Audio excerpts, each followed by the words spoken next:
চট্টগ্রাম বিশ্ববিদ্যালয় কেন্দ্রীয় ছাত্র সংসদ চাকসু ও হল সংসদ নির্বাচনের ভোট গ্রহণ শেষে চলছে গণনা।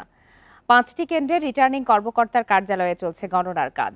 চাকসু নির্বাচন কমিশনার জানিয়েছেন, বড় কোনো অভিযোগ ছাড়াই সুষ্ঠু ও শান্তিপূর্ণভাবে ভোট গ্রহণ শেষ হয়েছে।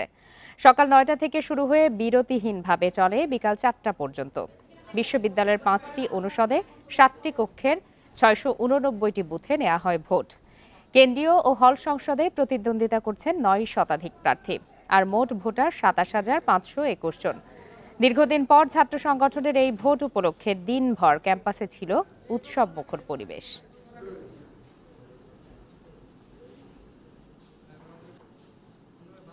ভালো উৎসব মুখর পরিবেশে ভোট দিতে দেখেছি, কোনো সমস্যা আমি দেখিনি। একটা প্যাকেটে কাউন্ট করে লিখে এটা সরাসরি রিটার্নিং অফিসার রুমে চলে আসবে।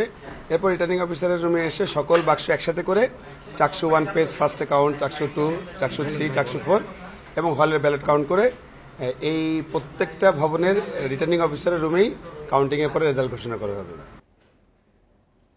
চাকসু নির্বাচনের সবশেষ তথ্য জানাতে এই মুহূর্তে চট্টগ্রাম বিশ্ববিদ্যালয় থেকে যোগ দিয়েছেন সহকর্মী আলমগীর সবুজ। আলমগীর সবুজ, ভোট গ্রহণ শেষে গণনার কাজ চলছে। সারাদিনে কি ধরনের পরিবেশ চোখে পড়েছে বা এই মুহূর্তে ক্যাম্পাসের পরিবেশ কেমন দেখছেন, আর ভোটের ফল গণনা করতে কতক্ষণ সময় লাগতে পারে, কোনো ধারণা পাওয়া গেল কিনা?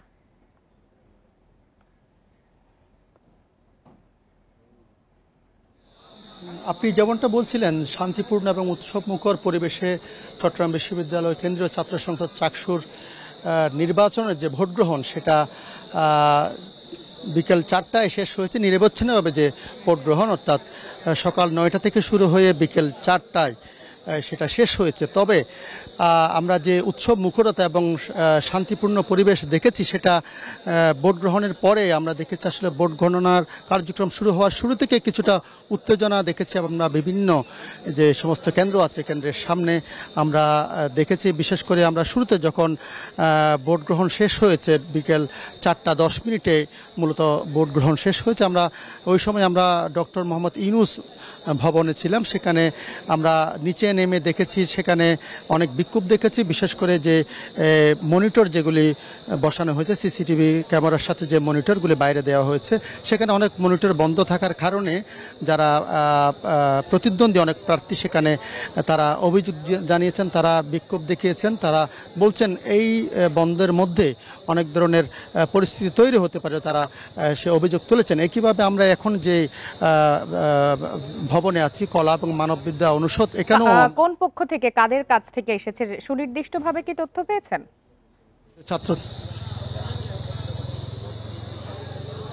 হ্যাঁ, এখানে ছাত্রদল এবং ছাত্র শিবিরের মধ্যে আমরা উত্তেজনা দেখেছি। তাও এই যে মনিটর বন্ধ নিয়ে তারা ছাত্রদল অভিযোগ করেছে, এখানে প্রায় 1 ঘন্টা অনেক মনিটর বন্ধ ছিল বলে তারা অভিযোগ করেছে। এবং এর পরে আসলে অনেক পুলিশ সদস্য এখানে উপস্থিত হয়েছে, শিক্ষকরা এসেছেন। পরে পরিস্থিতি কিছুটা প্রশমিত হয়েছে। এখন ভোট গণনা চলছে। আমরা যদি মনিটরে যদি একটা দেখানোর চেষ্টা করি, এখানে যে কেন্দ্র থেকে ভোটগুলি যে ব্যালট পেপার এনে এখানে মনিটরে দেখানোর চেষ্টা করছি, সেখানে যে ডিন অফিসে ভোট গণনার কার্যক্রম চলছে। এবং আমরা বিকেল 3টা পর্যন্ত যেটা জেনেছি, 54% ভোট পড়েছে বলে আমাদেরকে নির্বাচনী কর্মকর্তারা জানিয়েছেন। এবং তারা আশা করছেন বিকেল 4টা সর্বশেষ, তারা বলছেন 60 থেকে 65% ভোট পড়তে পারে বলে তারা আশাবাদী। আলমগীর সবুজ, আপনি তথ্য সংগ্রহ করতে থাকুন, ধন্যবাদ আপনাকে।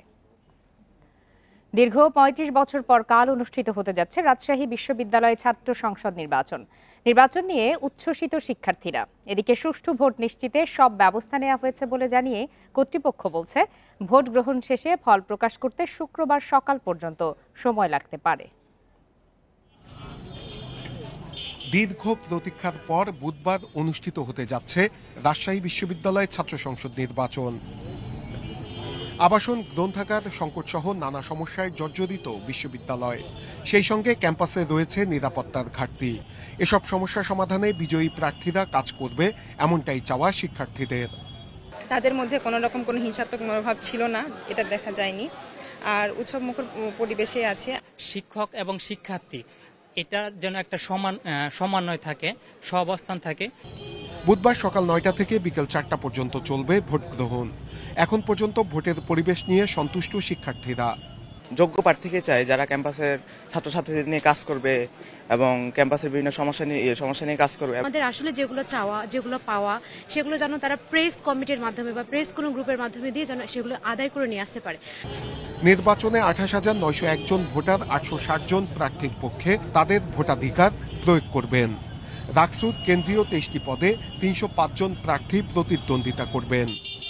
কেন্দ্রে ভোট গ্রহণ শেষ হওয়ার সাথে সাথে সকল কেন্দ্র থেকে আমরা ব্যবহৃত ব্যালট বাক্স যেটি শিলগালা থাকবে সেইগুলির বিশেষ নিরাপত্তা বেষ্টনীর মধ্য দিয়ে আমরা কাজী নজরুল ইসলাম মিলনায়তনে নিয়ে আসব এবং কাজী নজরুল ইসলাম মিলনায়তনে আমাদের ফলাফল কেন্দ্র হিসেবে এটা আমরা ঘোষণা করেছি।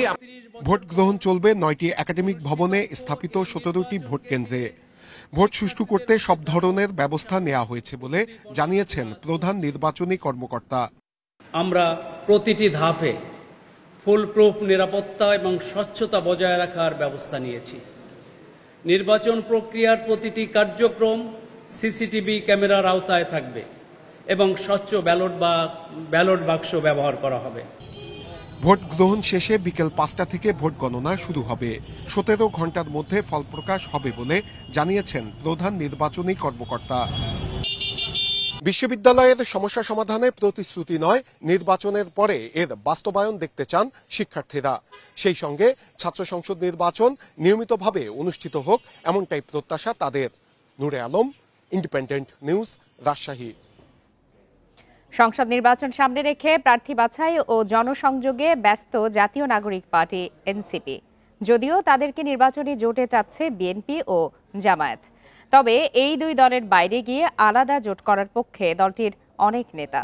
কথা জানিয়ে এনসিপির কেন্দ্রীয় নেতারা বলছেন, জোট না একক নির্বাচন এ বিষয়ে এখনো চূড়ান্ত সিদ্ধান্ত হয়নি। ফেব্রুয়ারিতে জাতীয় সংসদ নির্বাচন সামনে রেখে এরই মধ্যে সারা দেশে বইতে শুরু করেছে নির্বাচনী হাওয়া। রাজনৈতিক দলগুলোর প্রস্তুতিও চলছে জোরে সোরে। জাতীয় নাগরিক পার্টি এনসিপি নির্বাচন সামনে রেখে চালিয়ে যাচ্ছে প্রার্থী বাছাইয়ের কাজ। যাদের নামে বিতর্ক নেই এমন স্বচ্ছ ইমেজের নেতাদের অগ্রাধিকার দিয়ে চলছে প্রার্থী বাছাইয়ের কাজ। যেহেতু ঐকমত্য কমিশনের সংস্কারের বিষয়গুলো একটা পরিণতির দিকে অগ্রসর হওয়ার পরিবেশ তৈরি হয়েছে, বিচারের বিষয়টাও খুব অল্প পরিসরে হলেও সেটা অগ্রসর হয়েছে। আমরা সামনের যে নির্বাচন, সে নির্বাচনের জন্য প্রস্তুতি নেওয়ার বিষয়ে আমরা সিদ্ধান্ত গ্রহণ করেছি। বিএনপি ও জামায়াত দুই দলই এনসিপিকে তাদের নির্বাচনী জোটে রাখতে চাচ্ছে। বিষয়টি নিয়ে দলের নির্বাহী কাউন্সিলের সভায়ও আলোচনা হয়েছে, তবে এখনো চূড়ান্ত কোনো সিদ্ধান্ত নেয়নি এনসিপি। আমরা এখনো পর্যন্ত কোনো সিদ্ধান্ত নিইনি, কারোর সঙ্গে আমাদের নির্বাচনী জোট নিয়ে কোনো আলাপ আলোচনার জায়গাও আমরা এখন পর্যন্ত ওপেন করিনি। কিন্তু আমরা ওপেন যে যদি জাতীয় স্বার্থে প্রয়োজন হয় সেক্ষেত্রে জোট হতে পারে। দলের সাংগঠনিক শক্তি বৃদ্ধির কাজও চালিয়ে যাচ্ছে এনসিপি। অক্টোবরের মধ্যে দেশের প্রতিটি জেলা, উপজেলা ও ইউনিয়নে আহ্বায়ক কমিটি করার লক্ষ্য তাদের। সাংগঠনিক কাজকর্ম চলছে সারা দেশেই। আমাদের আহ্বায়ক কমিটি গঠনের প্রক্রিয়া চলছে। আমরা বিভাগীয় সাংগঠনিক সম্পাদক দিয়ে কাজগুলো করছি, আমাদের মুখ্য সংগঠক দয় কাজ করছেন। তো আমরা এখন আমাদের সাংগঠনিক দিকটাতেই বেশি আমরা চিন্তা করছি। এনসিপি নেতাদের অনেকেই তাদের নির্বাচনী এলাকায় জনসংযোগে ব্যস্ত। প্রার্থীতা চূড়ান্ত হলে পুরোদমে নামবেন ভোটের মাঠে, জানিয়েছেন কেন্দ্রীয় নেতারা। দীর্ঘ সময় ধরে আলোচনা চলছে। নূরে আলম, ইন্ডিপেন্ডেন্ট নিউজ, ঢাকা। সন্ধ্যায় রাজনৈতিক দলগুলোর সঙ্গে জরুরি বৈঠকে বসেছে ঐকমত্য কমিশন। রাজধানীর ফরেন সার্ভিস একাডেমিতে এই বৈঠকে উপস্থিত রয়েছেন প্রধান উপদেষ্টা অধ্যাপক মোহাম্মদ ইউনুস। বৈঠকে জুলাই জাতীয় সনদ স্বাক্ষর অনুষ্ঠানের সার্বিক প্রস্তুতি ও অন্যান্য বিষয় নিয়ে আলোচনা হচ্ছে বলে জানানো হয়। অন্যদিকে আগামী শুক্রবার জাতীয় সংসদ ভবনের দক্ষিণ প্লাজায় জুলাই জাতীয় সনদ 2025 স্বাক্ষর অনুষ্ঠিত হবে। এর আগে জুলাই জাতীয় সনদ স্বাক্ষর অনুষ্ঠানকে সামনে রেখে রাষ্ট্রীয় অতিথি ভবন যমুনায় প্রধান উপদেষ্টার সঙ্গে বৈঠক করেছে কমিশন। বৈঠকে কমিশনের সহসভাপতি অধ্যাপক আলী রিয়াজ, প্রধান উপদেষ্টার মুখ্য সচিব উপস্থিত ছিলেন। মঙ্গলবার রাতে জুলাই সনদের চূড়ান্ত অনুলিপি রাজনৈতিক দলগুলোর কাছে পাঠানো হয়।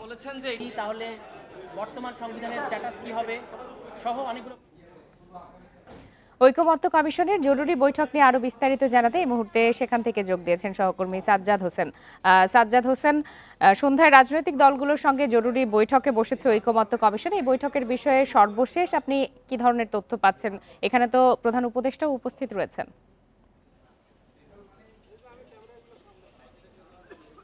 লোপা, এই মুহূর্তে আমি অবস্থান করছি বেইলি রোডের ফরেন সার্ভিস একাডেমির ঠিক সামনে।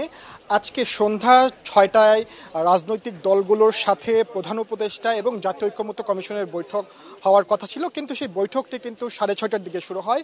6:30টার দিকে কিন্তু মাননীয় প্রধান উপদেষ্টা জাতীয় ঐকমত্য কমিশনের বৈঠকে ফরেন সার্ভিস একাডেমিতে এসে পৌঁছায়। এখন কিন্তু ভেতরে ঐকমত্য কমিশনের বৈঠক চলছে। একটি বিষয় জানিয়ে রাখি, আজকে 15ই অক্টোবর আজকে কিন্তু আনুষ্ঠানিকভাবে ঐকমত্য কমিশন দ্বিতীয় দফায় যে মেয়াদ বাড়ানো হয়েছিল, আজকে কিন্তু সেই মেয়াদ এর শেষ দিন। আগামীকাল থেকে কিন্তু ঐকমত্যের কমিশনের মেয়াদ শেষ।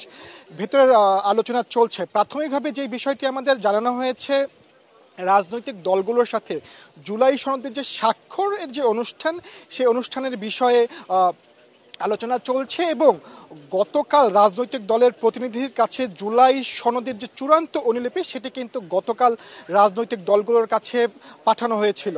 অনেক রাজনৈতিক দলের প্রতিনিধিরা আমাদের যেটি জানিয়েছেন, জুলাই সনদের বাস্তবায়নের যে উপায়, সেটি কিন্তু নির্ধারিত হয়েছিল তৃতীয় পর্বের যে 5টি বৈঠক হয়েছিল কমিশনের রাজনৈতিক দলগুলোর সাথে।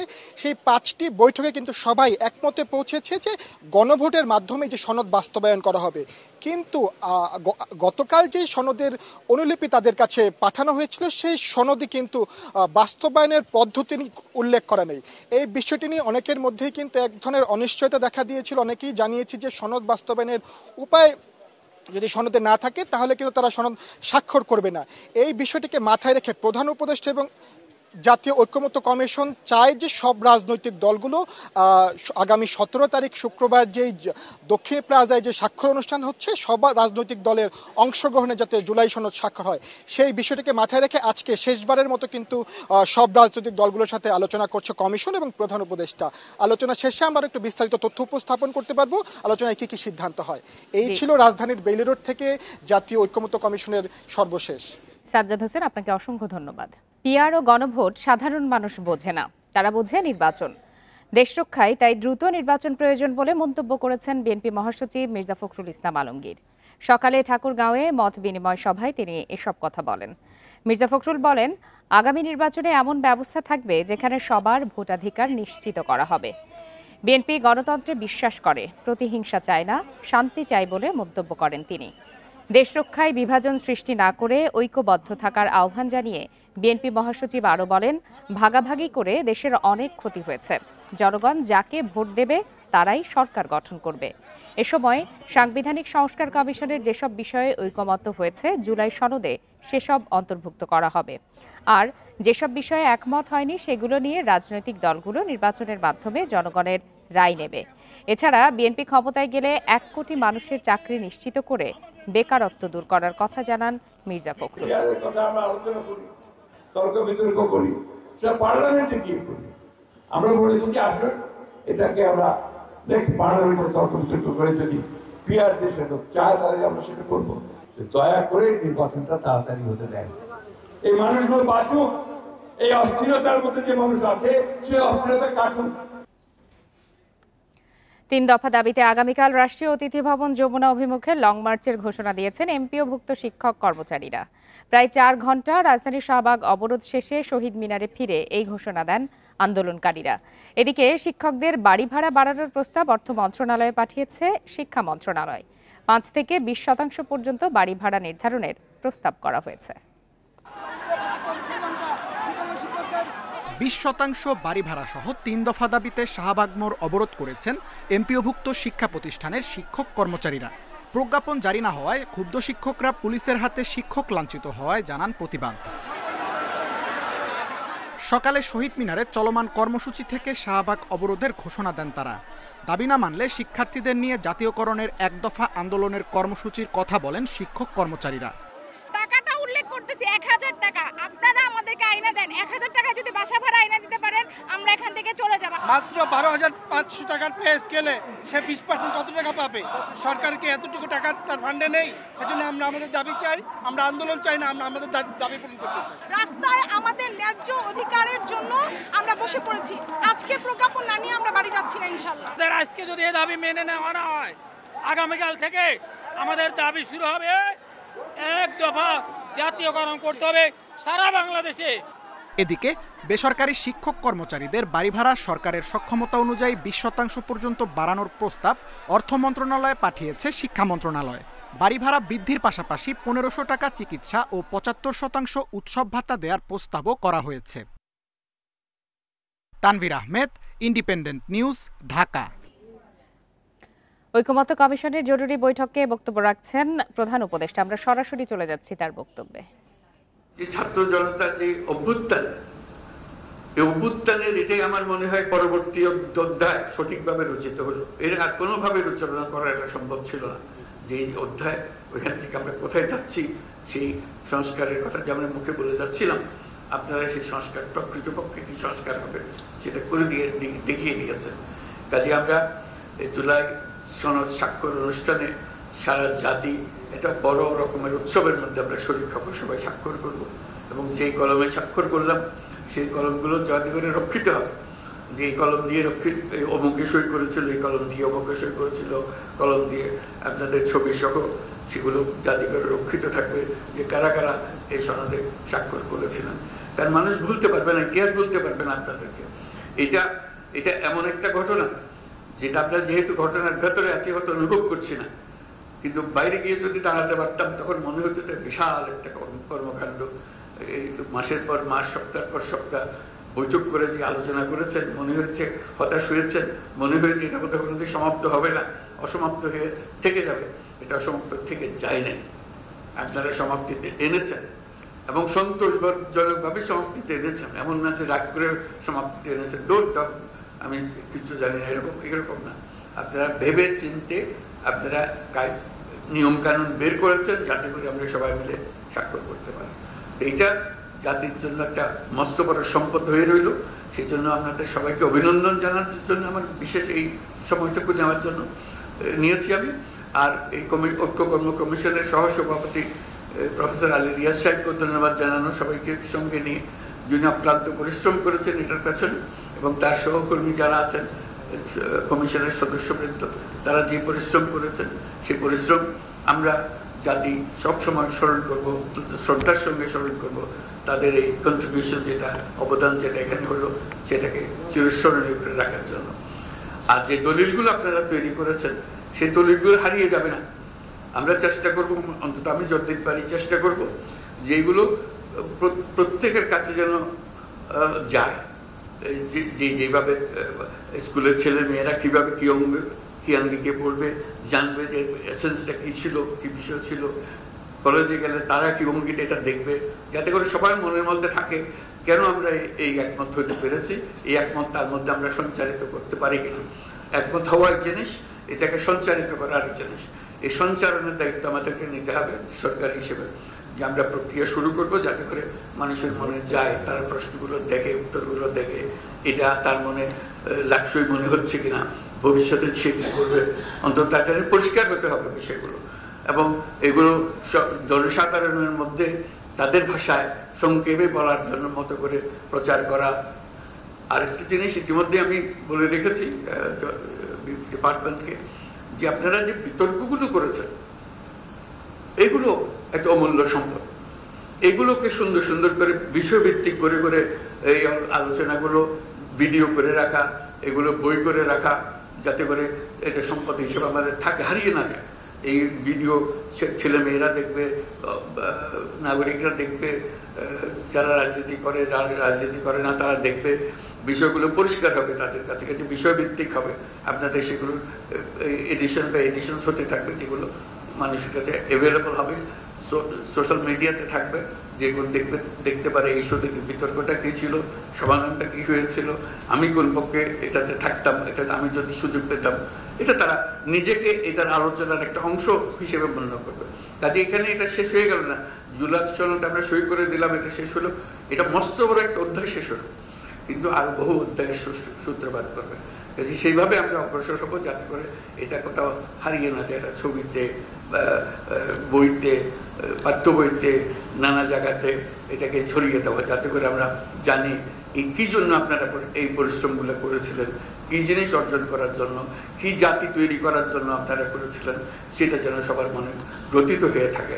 আমরা দৈনন্দিন জীবনে সে যেন এটাকে ব্যবহার করতে পারে। আমরা সবাইকে যেন জানি যে এটার পেছনে কি যুক্তিগুলো ছিল, তারা সেই যুক্তির অংশ হয়ে যাবে। আমার চেষ্টা হলো আজকের এই যে অসম্ভবকে সম্ভব করার যে কাজটা হলো সেটাকে স্মরণীয় করে রাখা, এটাকে ব্যবহারে রেখে দেওয়া। এটা এখানে সমাপ্তি হলো ওরকম যেন না হয়, এটার পরবর্তী ধাপগুলো যেন আমরা অর্জন করতে পারি। নির্বাচনের কথা এসছে, আবারও বলছি, বারে বারে বলছি, যত জায়গায় গেছে এই যে সম্মেলন করলাম সেখানে বলে এসছি ফেব্রুয়ারি মাসে নির্বাচন হবে। এটা এই যে ঐক্যমত্য কমিশনের যে সনদ, এটা সনদেরই অংশ, এটার সঙ্গে এটা জড়িত। এটা এই যে আমরা ঘোষণা করলাম সেই ঘোষণাকে আমাদের রক্ষা করতে হবে। এটা এমন। এরই সাথে শেষ করছে আজকের সংবাদ সন্ধ্যা। ইন্ডিপেন্ডেন্ট টেলিভিশনের সব খবরের আরো বিস্তারিত জানতে চোখ রাখুন ফেসবুক, ইউটিউব আর এক্সে। আমন্ত্রণ আমাদের পরের আয়োজনে।